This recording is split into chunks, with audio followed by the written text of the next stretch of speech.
News টুডেতে আপনাদেরকে স্বাগত। আমি রিক, দেখে নিচ্ছি এই মুহূর্তের বিশেষ কিছু খবর। নিটের ফল নিয়ে রায় দিল সুপ্রিম কোর্ট। 1563 জন পরীক্ষার্থীর বাদ যাবে গ্রেস মার্কস। চাইলে 23 জুন ফের পরীক্ষায় বসতে পারবেন তারা। ফল প্রকাশ করতে হবে 30 জুন।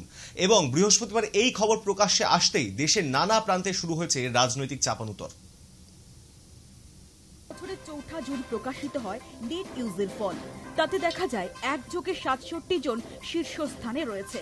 এতেই দানা বাঁধে সন্দেহ, ধরা পড়ে অসঙ্গতি। জানা যায় 1563 জন পরীক্ষার্থীকে অন্যায়ভাবে গ্রেস মার্কস দেওয়া হয়েছে। তাদেরই কেউ কেউ গ্রেসের জোরে ফুল মার্কস পেয়ে প্রথম হয়ে বসে রয়েছে। এরপরে বাকি পরীক্ষার্থীরা নানা অভিযোগে সরব হয়।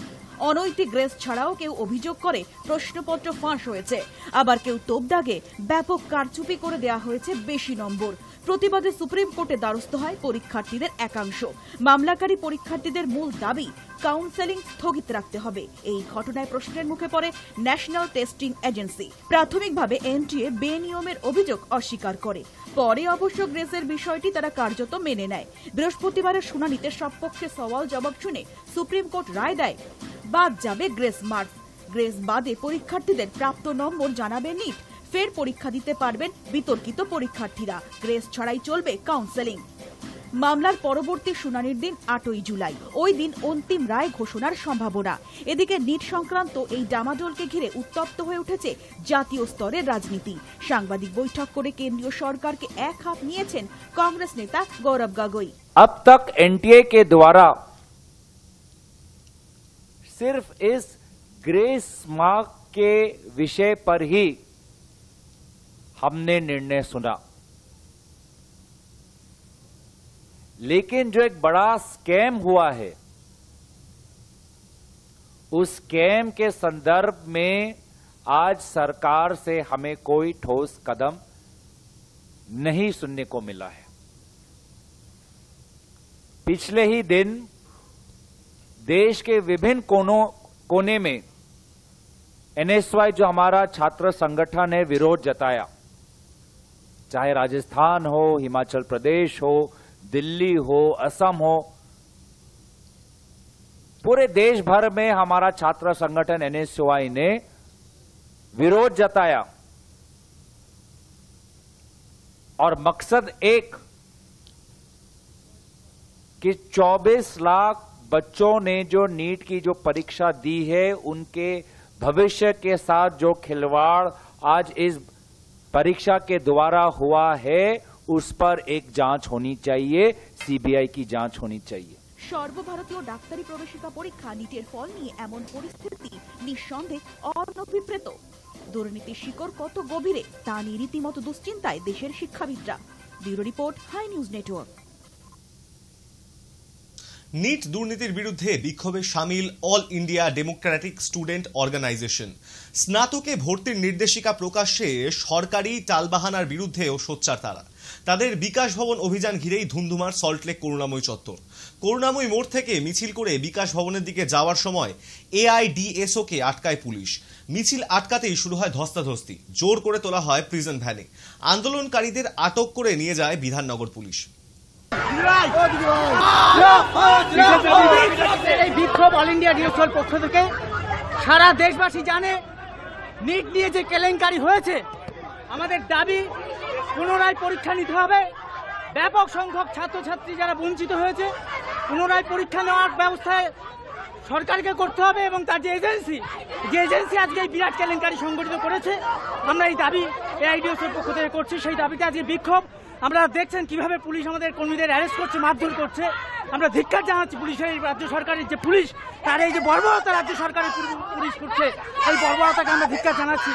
আমরা দেখছি রাজ্য সরকার এবং কেন্দ্র সরকার উভয়ে তারা যেভাবে একটার পর একটা কেলেঙ্কারিতে নিযুক্ত, তারা প্রত্যেকেই এই কেলেঙ্কারি শরিক। আজকে এই কেলেঙ্কারির বিরুদ্ধে যে প্রতিবাদ বৃহস্পতিবার শান্তিপূর্ণ বিক্ষোভ, তার উপরে পুলিশের এই অত্যাচার আমরা ধিক্কার জানাচ্ছি। আমরা এখানে শান্তিপূর্ণ আন্দোলন করতে এসেছি। এখনো কোনো রাজ্য সরকার কলেজ ভর্তি প্রক্রিয়া কিছু জানায়নি। নিটে এত বড় দুর্নীতি, যারা আসল দোষী তাদের না ধরে আন্দোলনকারীদের এইভাবে অন্যায়ভাবে নিয়ে যাওয়া হচ্ছে।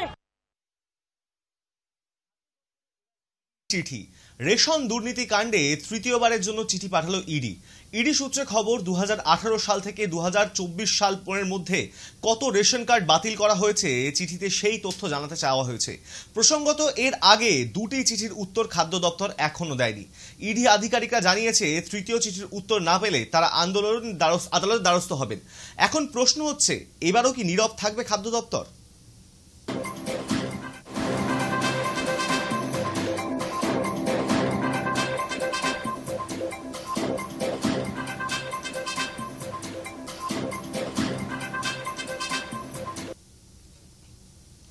এসএসকেএম হাসপাতাল কর্তৃপক্ষকে চিঠি প্রেসিডেন্সি সংশোধনাগারের। আর চিঠির বিষয় পার্থ চট্টোপাধ্যায়। মেডিকেল বোর্ড গঠন করে চিকিৎসা করা হোক প্রাক্তন শিক্ষামন্ত্রী। চিঠিতে এমনই জানালো প্রেসিডেন্সি সংশোধনাগার।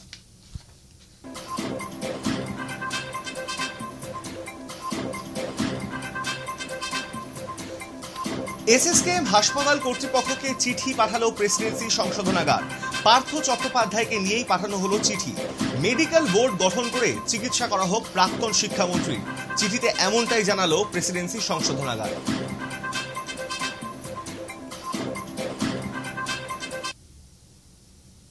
চাকরি পাইয়ে দেওয়ার নাম করে 7.5 লক্ষ টাকা হাতিয়ে নেওয়ার অভিযোগ বীরভূমের লাভপুরে।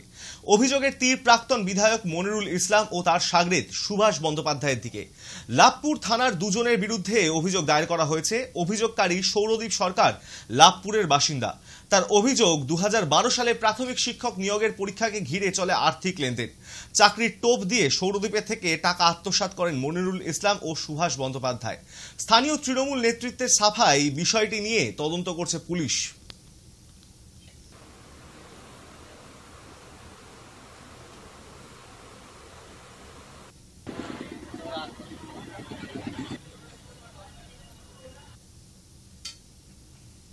শপথ তো হলো, কিন্তু পথ কি রইল আগের মতন মসৃণ? তৃতীয়বার প্রধানমন্ত্রী হওয়ার পর এখনই এই প্রশ্নটাই ধাওয়া করে বেড়াচ্ছে নরেন্দ্র দামোদর দাস মোদীকে। শরিকের মন জুগিয়ে চলা তার ধাতে সইবে কি? বিরোধীদের হেলাফেলা করার অভ্যাসটাও যে পাল্টাতে হবে।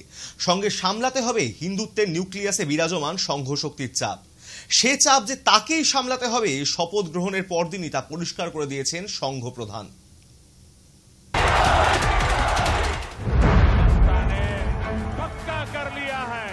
সংখ্যা কথা বলে না, সংখ্যা শুধু কথা বলে না, সংখ্যাই স্থির করে দেয় কথার ধরন ধারণ। मैं जनता जनार्दन की सेवा में अपने आप को खपाता रहूं। তা না হলে একক সংখ্যাগরিষ্ঠতার বিজেপি সরকার যে ঔদ্ধত্যের অতীত তৈরি করেছে সেটা সাম্প্রতিক লোকসভার ফল ঘোষণার পরপরই এমন উধাও হয়ে যেত না। এনডিএ জোটের প্রাথমিক মঞ্চে তেলুগু দেশম পার্টি প্রধান চন্দ্রবাবু নাইডুর হাত ধরে নরেন্দ্র মোদীর নাছোড় টানাটানির বিরল দৃশ্যও জন্ম নিত না। 400 পারের রূপকথা যে 240-এই মুখ থুবড়ে পড়েছে, এখন 272-এর ম্যাজিক ফিগার মোদী শাহদের ঠেলে দিয়েছে জোটের বাধ্যবাধকতায়। স্বাভাবিক অঙ্কে বহরে বেড়েছে বিরোধীরা, চোখ রাঙাচ্ছে ইন্ডিয়া ব্লক। বাইরের বিরোধিতা যদি বাদও দেওয়া যায়, তাহলেও শরিকের আবদার সামলানোর দায় নিতেই হবে বিজেপিকে। এবং এরই মধ্যে অন্তর্গত ধাক্কাটাও বড় কম নয়। হিন্দুত্বের মূল চালিকা শক্তি রাষ্ট্রীয় স্বয়ংসেবক সংঘ দুর্বল 56 ইঞ্চিকে এবার চাপে তো রাখবেই। সংঘ প্রধান মোহন ভাগবত এরই মধ্যে সেবার সংজ্ঞা দিয়েছেন অহংনাশের শর্ত তুলে ধরে। এই আপার হ্যান্ড সুলভ উপদেশ না গিলে তো আর উপায় নেই নরেন্দ্র মোদী। जो सेवा करता है, जो वास्तविक सेवक है, जिसको वास्तविक सेवक कहा जा सकता है, उसको कोई मर्यादा रहती है, वो मर्यादा से चलता है। उस मर्यादा का पालन करके जो चलता है वो कर्म करता है, लेकिन कर्मों में लिप्त नहीं होता। उसमें अहंकार नहीं आता कि मैंने किया, और वही सेवक कहलाने का अधिकारी रहता है। এখানেই শেষ নয়। সংসদীয় রাজনীতির বিন্দুমাত্র অভিজ্ঞতা না থাকা ভাগবত জোট সরকারের কৌশলও বাতলে দিয়েছেন তৃতীয়বারের প্রধানমন্ত্রীকে। ব্যাখ্যা নয়, গুরুত্ব সহকারে অনুধাবন। বিরোধী পক্ষ নয়, প্রতিপক্ষ ভাবার মানসিকতা। ইন্ডিয়া ব্লকের প্রতি সদ্য ক্ষমতাসীন শাসকের প্রত্যাশিত দৃষ্টিভঙ্গি স্থির করে দিয়েছেন সংঘ প্রধান। और चुनाव प्रचार की या चुनाव में जो होता है उसकी बात ऐसी है, वास्तव में तो प्रजातंत्र की अनिवार्य आवश्यक प्रक्रिया है और उसमें दो पक्ष रहते हैं, इसलिए स्पर्धा रहती है। स्पर्धा रहती है तो दूसरे को पीछे करने का, स्वयं को आगे बढ़ाने का काम होता ही है, होना ही चाहिए, परंतु उसमें भी एक मर्यादा है। ये स्पर्धा है, कोई आपस का युद्ध तो है नहीं। ऐसे से देश कैसे चलेगा भाई? आखिर सबको देश ही चलाना है ना। दो पक्ष है, विरोधी पक्ष कहते हैं, मैं प्रतिपक्ष कहता हूं। वो विरोधी नहीं है, उसको विरोधी मानना भी नहीं चाहिए। वो प्रतिपक्ष है, वो एक पहलू उजागर कर रहा है, उसका भी विचार होना चाहिए। মোহন ভাগবত মুখ খুলেছেন মণিপুর নিয়েও। দেশের উন্নতি দেশেরই শান্তি সাপেক্ষ বিষয় মনে করিয়ে দিয়েছেন তিনি। দীর্ঘ সময় ধরে সেই জ্বলন্ত ইস্যুকে জিয়ে রাখা মোহনের সমালোচনার বিষয় হয়ে দাঁড়িয়েছে। उस ढंग से विकास की रीति, उस ढंग से अपने विकास के प्रतिमान हमको बनाने पड़ेंगे। उसके लिए देश में शांति चाहिए, जगह जगह और समाज में कलह ये नहीं चलता। अब 1 साल से मणिपुर शांति की राह देख रहा है, उसके पहले 10 साल शांत रहा। पुराना गन कल्चर समाप्त हो गया ऐसा लगा, और अचानक जो कलह वहां पर उपज गया या उपजाया गया, उसकी आग में अभी तक जल रहा है, त्राही त्राही कर रहा है। कौन उस पर ध्यान देगा? प्राथमिकता देके उसका विचार करना ये कर्तव्य है। মোহন ভাগবতের এইসব উপদেশ মনে করিয়ে দিচ্ছে সেই আপ্তবাক্য, চিরদিন কাহারও সমান নাহি যায়। নাগপুর থেকে দূরত্ব বাড়িয়েও সরকার চালানোর স্পর্ধা আজ অতীত। ক্ষমতার অলিন্দে জোটের শর্ত, অনিবার্য আপোষ, নান্য পন্থানুজ্ঞতা। একদা দোর্দণ্ড প্রতাপ নরেন্দ্র মোদী কি বাধ্য ছাত্রের মতো সংঘ প্রধানের পরামর্শ মেনে চলবেন? মেনে যে কিছুটা চলতেই হবে তার আভাস মিলেছে এরই মধ্যে।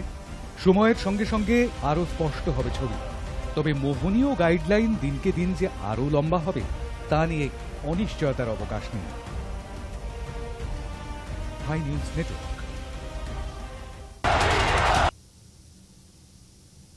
নির্বাচনী প্রতিশ্রুতি মেনে জগন্নাথ মন্দিরের 4টি দরজা খুলে দিল ওড়িশার নবনির্মিত বিজেপি সরকার।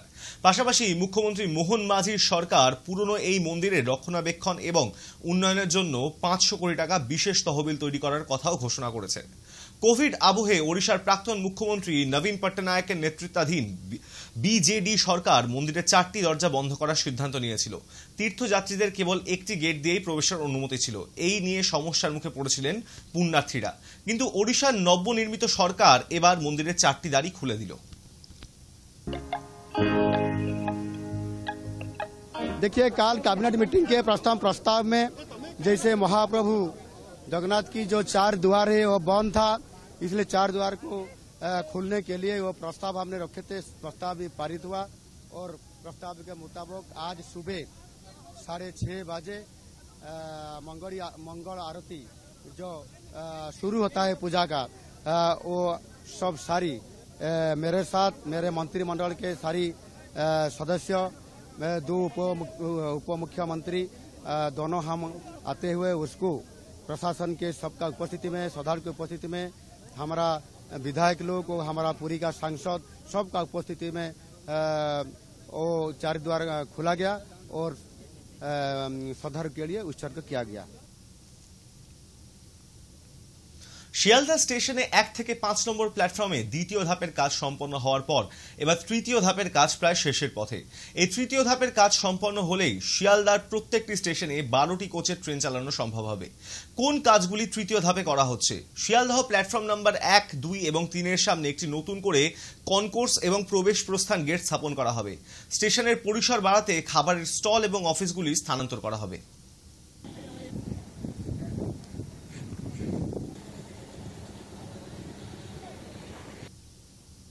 নাবালিকা নির্যাতনের অভিযোগ, পুলিশের জালে 2 যুবক।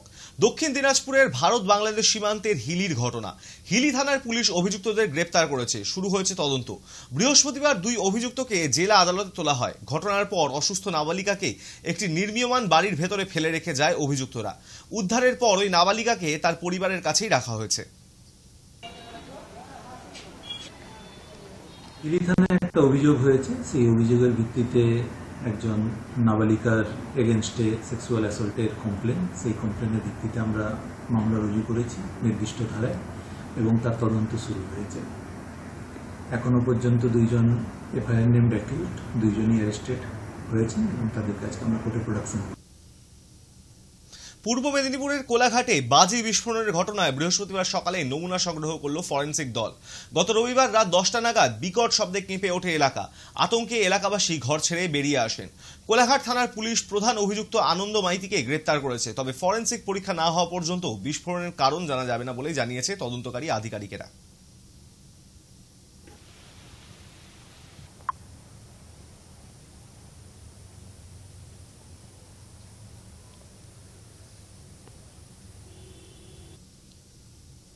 বর্ষা এখনো আসেনি, কিন্তু ডেঙ্গুর প্রকোপে চিন্তিত মালদা জেলা প্রশাসন। ডেঙ্গু মোকাবিলায় স্বাস্থ্য দপ্তর ও জেলা প্রশাসন দফায় দফায় বৈঠক করেছে। বিক্ষিপ্তভাবে বৃষ্টি হলেও বর্ষা এখনো ঢোকেনি, আর এরই মধ্যে ডেঙ্গু নিয়ে চিন্তিত মালদা জেলা প্রশাসন। বাড়ছে ডেঙ্গু আক্রান্তের সংখ্যা। মোকাবিলায় স্বাস্থ্য দপ্তর ও জেলা প্রশাসন দফায় দফায় বৈঠক করছে। একাধিক পদক্ষেপ গ্রহণ করা হচ্ছে। মানুষের মধ্যে সচেতনতা বাড়াতে জোর দেয়া হচ্ছে, কিন্তু তারপরেও ডেঙ্গু দমনে তেমন উল্লেখযোগ্য সাফল্য মিলছে না। এখনো পর্যন্ত মালদা জেলায় চলতি বছরে 142 জন আক্রান্ত হয়েছেন। স্বাস্থ্য দপ্তরের পক্ষ থেকে বাড়ানো হয়েছে ডেঙ্গুর টেস্ট। মালদা জেলায় শুধু ডেঙ্গু নয়, এই বছর ম্যালেরিয়ারও প্রকোপ দেখা দিয়েছে। মালদা জেলার ইংরেজ বাজার পুরো এলাকায় ও কালিয়াচক 1, 2, 3 নম্বর ব্লকে ডেঙ্গু আক্রান্তের সংখ্যা সবচেয়ে বেশি। ওই সব জায়গায় স্বাস্থ্য দপ্তরের পক্ষ থেকে বিশেষ কর্মসূচি নেওয়া হয়েছে। বাড়ি বাড়ি গিয়ে জনসচেতনতামূলক প্রচার চালাচ্ছেন স্বাস্থ্যকর্মীরা। তবে আমরা আগে থেকে যদি সতর্ক না করি তাহলে তো সেটা আরও বেড়ে যাবে। তাই জন্য আমাদের কাজটা শুরু হয়ে গেছে। আমরা প্রতিদিন সকালবেলা বেরিয়ে প্রত্যেকটা বাড়ি ভিজিট করে বাড়ির ছাদে যে টব থাকে বা বাড়িতে যে খোলা যদি ফাঁকা জায়গা থাকে সেক্ষেত্রে সেখানে টায়ার বা খোলা পাত্র এগুলো যদি থাকে, সেখানে যদি জল থাকে আমরা সেটা উল্টে দিচ্ছি।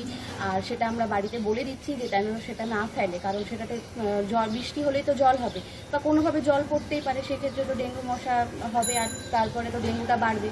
এবার তাই জন্য আমরা সেই ব্যবস্থাটা নিচ্ছি। প্রত্যেকটা বাড়িতে গিয়ে আমরা সেখানে সিগনেচার করাচ্ছি, আর আমরা একটা রিপ্লেটও দিচ্ছি। ওখানে ওনারা সিগনেচার করছে, আমরা সিগনেচার করছি। আর বাড়িতে কতজন সদস্য আছে, জ্বর টর হয়েছে কিনা সেগুলো আমরা জানছি। পরিসংখ্যান বলছে পরিযায়ী শ্রমিকদের মধ্যে এই জ্বরের প্রকোপ সবচেয়ে বেশি। এরই মধ্যে লেবার কমিশনের পক্ষ থেকেও এই বিষয়ে পদক্ষেপ করা হয়েছে। যেসব পরিযায়ী শ্রমিকরা বাইরে থেকে আসছেন তাদের বিশেষ স্বাস্থ্য পরীক্ষার ব্যবস্থা করা হচ্ছে। প্রয়োজনে পাঠানো হচ্ছে স্থানীয় মেডিকেল ক্যাম্পে। দেখুন, গত বছরের তুলনায় ডেঙ্গুর রোগের জন্য টেস্টিং অনেক বেড়েছে এই বছর, এবং ডেঙ্গু পজিটিভ রোগীর সংখ্যাও কিন্তু গত বছরের থেকে একটু বেশি আছে। আমরা মাননীয় জেলা শাসক প্রায় লাস্ট 1 মাসে 3 থেকে 4 বার এটা নিয়ে তিনি পর্যালোচনা করেছেন। গত শনিবার দিনও পর্যালোচনা হয়েছে।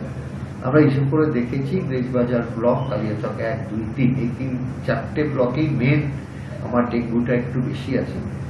কোনো ব্লকে 21টা, কোনো ব্লকে 22টা করে পেশেন্ট আছে। তো সব মিলিয়ে আমাদের প্রায় 146 মতো 142টা পেশেন্ট এখন অব্দি ডিটেক্টেড হয়েছে। এই 6 মাসে একজন পেশেন্টকে মেডিকেল কলেজে ভর্তি করতে হয়েছে, আর কোনো অ্যাডমিশন লাগেনি, কারণ সবাই সুস্থ আছে, সুস্থ হয়েও গেছে। 1-2টো পার্ট থাকে। একটা হচ্ছে প্রিভেনশন। ডেঙ্গু প্রিভেনশনের জন্য জেলা শাসক নির্দিষ্ট কিছু নির্দেশ দিয়ে দিয়েছেন। আমাদের গত 1 জুন সমস্ত সরকারি হাসপাতালগুলোতে পরিষ্কার অভিযান হয়েছে, আর আগামী 3-4 দিনের একটি রোস্টার ডিএম স্যার করে দিয়েছেন ভিডিওদের জন্য, যেখানে সমস্ত পাবলিক প্লেস, এমনকি অনেকদিন পর স্কুলগুলো খুলছে, সেই স্কুলগুলো পরিষ্কার রাখা, তাদের ওখানে জল যাতে না জমে, সমস্ত জায়গা পরিষ্কার পরিচ্ছন্নতা সেটা করা হবে। চিকিৎসার দিক দিয়ে ইতিমধ্যে আমরা training part, trainers of trainer আমাদের কমপ্লিট, ডাক্তারদের, স্পেশালিস্টদের এবং নার্সিং অফিসারদের আমরা মার্চ এপ্রিলে এক প্রস্তুত ট্রেনিং দিয়েছিলাম। আবার আগামী মাসে আমাদের দুদিনের একটি ট্রেনিং প্ল্যান হচ্ছে সমস্ত চিকিৎসক এবং সমস্ত চিকিৎসা কর্মী অবধি আমাদের আসা অবধি। তো ডেঙ্গুর জন্য আমরা সর্বতভাবে প্রস্তুত আছি। ডেঙ্গুতে যাতে আমাদের একজন নাগরিককেও হারাতে না হয় তার জন্য আমাদের লক্ষ্য, সেই লক্ষ্যে আশা করি এবার আমরা সফল হব। ইংরেজবাজার ও কালিয়াচকের বিভিন্ন এলাকায় চলছে সাফাই অভিযান। যদিও ইংরেজবাজারের বেশ কিছু গুরুত্বপূর্ণ স্থানে উল্টো ছবি দেখা দিয়েছে। রাস্তায় আবর্জনার স্তূপ। পৌর নাগরিকদের দাবি যত দ্রুত সম্ভব অন্যান্য এলাকার মতন ওইসব এলাকা থেকেও বজ্র পরিষ্কার করা হোক। High news network. ভাগীরথী নদীর বুকে ছাড়া হলো রুই, কাতলা, মৃগেল বিভিন্ন প্রজাতির মাছের চারা। লঞ্চে করে মাছ নদীতে গিয়ে বহরমপুর কৃষ্ণনাথ কলেজের সামনের ঘাট বরাবর মাছের পোনা ছাড়ার ব্যবস্থা করা হয়েছে। আগামী দিনে ধাপে ধাপে প্রায় 60 লক্ষ মৎস্য চারা পোনা ফেলা হবে বলে জানা গিয়েছে। সাধারণ মানুষ এবং মৎস্য চাষিরা এতে যথেষ্ট উৎসাহী।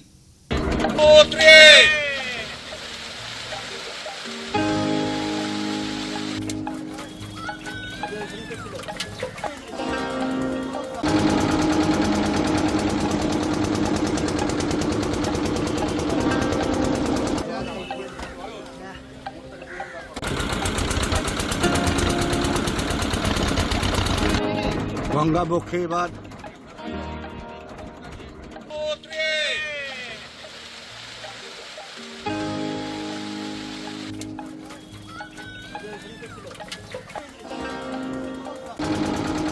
তাদের জীবন নির্বাহ করতে পারেন, সেই উদ্দেশ্যেই কিন্তু আমাদের গঙ্গায় মাছের সংখ্যা বৃদ্ধি করার জন্য এই রিভার র্যাঞ্চিং প্রোগ্রাম বা গঙ্গা জলে যে আমাদের আইএমসি যেটাকে আমরা ইন্ডিয়ান মেজর কার্প বলি, যার মধ্যে রুই, মৃগেল, কাতলা ইত্যাদি পড়ে, সেইগুলোর চারা আমরা ছাড়ছি।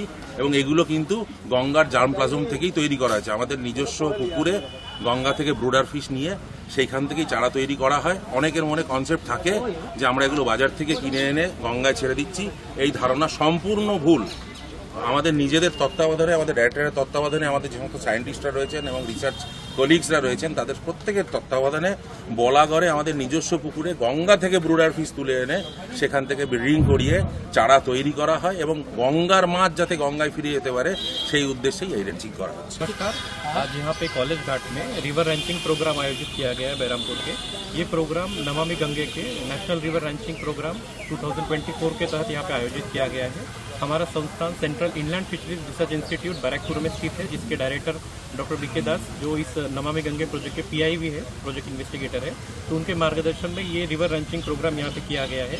और आज यहाँ पे जो हमारी गंगे की जो प्राइज्ड कार्प है, जिसको हम लोग कटला, रोहू, मृगल और कालबासु जो है, जो कि हमारे गंगा, जिसको हम गंगेटिक कार्प बोलते हैं, उनको यहाँ पे उनका बच्चा जो है उनके यहाँ पे आज रिलीज किया जाएगा। देखा जाएगा तो पिछले गंगा में क्या है कि ये मछलियाँ जो है, जिनको हम बोले गंगेटिक कार्प बोले जाता है, ये मछलियाँ पहले गंगा में बहुत प्रमाण में पाई जाती थी, लेकिन पिछले कुछ सालों में क्या है कि ये मछलियों का प्रमाण अभी घटता जा रहा है। और इसी को मद्देनजर रखते हुए हम लोग इस नमामि गंगे के प्रोग्राम के तहत, कंजर्वेशन प्रोग्राम के तहत, हम लोग गंगा से जो ब्रूडर है मछलियाँ है, कटला, रोहू, मृगल, कालबासु की, उन ब्रूडर को हम लोग कलेक्ट करते हैं, उनको हम लोग कैप्टिविटी में ब्रीडिंग करते हैं और उन बच्चों को हम फिंगरलिंग साइज तक बड़ा करके हम लोग रिवर गंगा में अलग अलग स्टेचेस में हम लोग उसको रिलीज करते हैं।